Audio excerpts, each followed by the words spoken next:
Welcome to Successfully Ambiguous, the podcast that guides professionals through the changing world so you can find your own way and your own path to your success. Well, you found your first job in Canada really quickly compared to Yeah, most people too, that was in right? about like 53 days when I landed. Yeah. That is Yeah. really good. A couple of those jobs along the way, I understand where your dream job that you've now pivoted back into the career that you wanted. I have to say, as an employer, it never felt, even though I knew we'd put you in something that was using your skill set, but wasn't what you wanted to do ultimately. I Right. never got the sense that you were just showing up to mark time or that it was a pivot that sometimes it's a pivot and you discover something you didn't know you wanted to do. In this case, it was a pivot, but didn't lead towards what you wanted to do next necessarily. But I never got the sense from your manager or from your colleagues that you were giving anything less than, I'm going to sound like a sports analogy here, anything Yeah. less than 110%. Yeah. How did you do that? I think that is because it was SES. It was special, honestly, because it was always part of my journey. Probably if it was another employer, maybe there you might have felt that a little bit. But I think because it was SES, because it was part of my journey since day one. So I had a very strong connection with it. I was when I got the full-time job at SES, I was studying as well at that time. Like still, I think 3 months were left to end my second certificate program.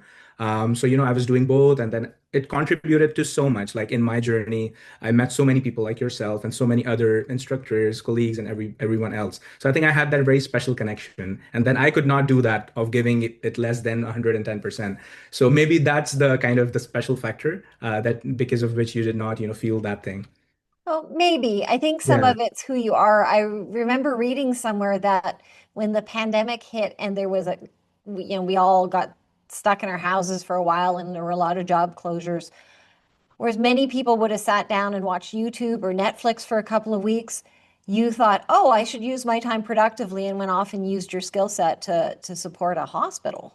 Oh yes, I did that. Yep, for sure. Oh, you read that. Amazing. I I thought did. nobody goes till my, volunteering section, but yeah, I'm glad that you read that. So yeah, I did do that because at that time, one of my companies that kind of, went into an hibernation phase, and they kind of it ended like so those months, as you mentioned, Netflix and all those things people are involved in, but I really wanted to, be active and do something. Like I'm not that person who just sits there and just, does nothing. I always want to, do something. So yeah, that I did, through which I also, kind of helped to build my portfolio. And then during those months, I also helped some students in their thesis projects from the same university I was, doing my bachelor's. It was in media sciences.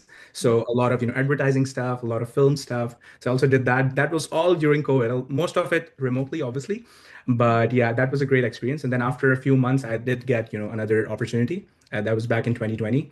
So yeah, that really paid off. It's so amazing that you did that because not only did that benefit you in terms of keeping you not, bored during the pandemic, Mhm. but there's this whole study that's coming out that all of us should keep in mind for when something else happens. There will be a future pandemic, hopefully not too soon.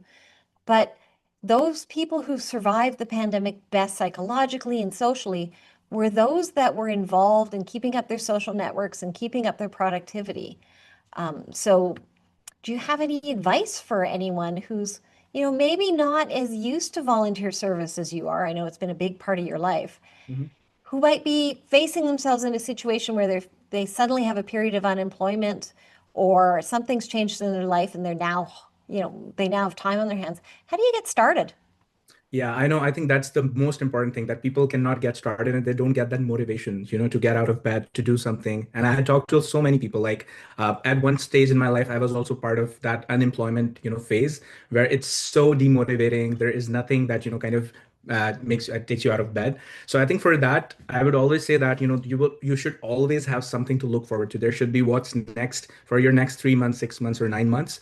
It could be building your own portfolio. It could be building your own business. It could be volunteering stuff that I did. So it should be something that you kind of enjoy, and that kind of helps you to, get to your goal. If, to getting a job is your goal, maybe things like LinkedIn or personal branding or taking some courses that kind of help your job application. It could be something like that.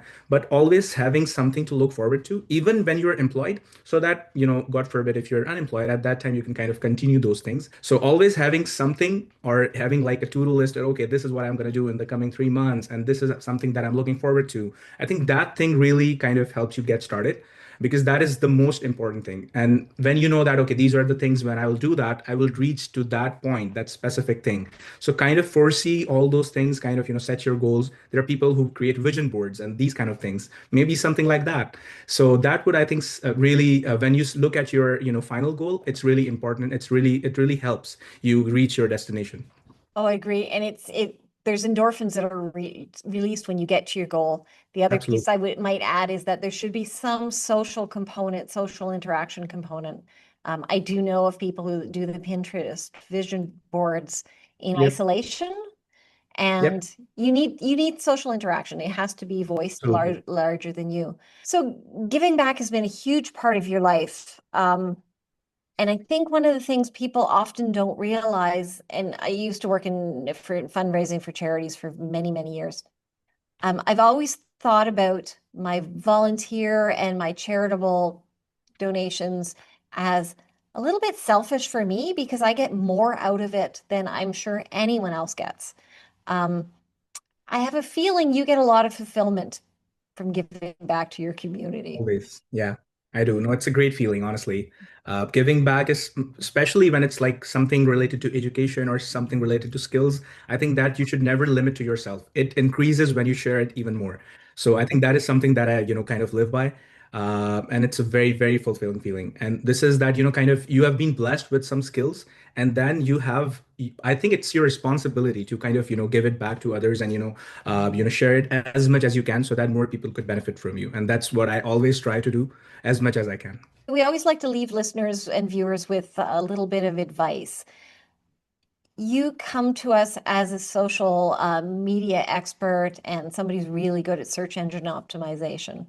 For people who are not that good at it, or don't even know what SEO is, a lot of their job search will involve getting their resume, their online resume up there and noticed. Is there any tips or pointers you might give them? I would say not very much specific to SEO, but generally in terms Okay. of job search when you talk about things. So I think making your online presence as much as you can, and being very consistent in all of that. So like, it should be like, even if a person Googles your full name, they should know everything about you. Like if you Google me, I'm sure you would see me appearing to a podcast, me in a blog, my LinkedIn profile, all of that. And that those things kind of give a very good translation of what you are, what your skill set is, what your experiences are, all those kind of things. So kind of building that online presence, I think LinkedIn is the best tool for it. It's free. You can do a lot of things. You can create content. You can reach out to people. I think those things really, really help. And when we talk about the job, job hunting and job application process, I think smart work more than hard work is something that I would do, because you might have heard that people apply at 500 places and never hear back. So maybe focus on 50 applications in a week, but make sure that they are very specific applications and very specific to your skill set. Sometimes what people might have is just one resume and applying for all the jobs. So maybe creating categories of different, application. Now, for example, for myself, I'm in digital marketing. I have SEO expertise, I have content expertise, and I have social media expertise. So I would have three versions of these three skill set, which is in my field. And then I would apply to those specific, jobs using those specific resumes. So maybe these kind of small things and, smart work would really help. And then networking is just like, it boosts your, application process. It gets you noticed. It kind of, open doors for you. So I think doing both these things hand in hand really, really helps, and kind of makes your application very effective. Oh, and I couldn't agree more. So many of job openings are never actually advertised, so that networking goes hand in hand. So listeners, please pay attention to what Ramiz is saying. He has gone from newcomer to Canada to getting a really good job in his field in record time. I think it's only been 2 years, and that is just amazing. So Yeah. Yeah. yeah, do listen to Ramiz. He knows what he's talking about. So For sure. Ramiz, thank you so much for being on the podcast, and I look forward to continuing to see you out at different events, and just I hope our paths keep crossing over and over again. Absolutely. Thank you so much, Christine. It was a pleasure speaking with you. Thank you for joining me for this episode of Successfully Ambiguous. Be sure and subscribe to us on YouTube and listen to us on Apple and Spotify. If you've got career questions, be sure to email me at successfullyambiguous at yourhue.ca. Don't forget, when opportunity knocks, be ready to answer.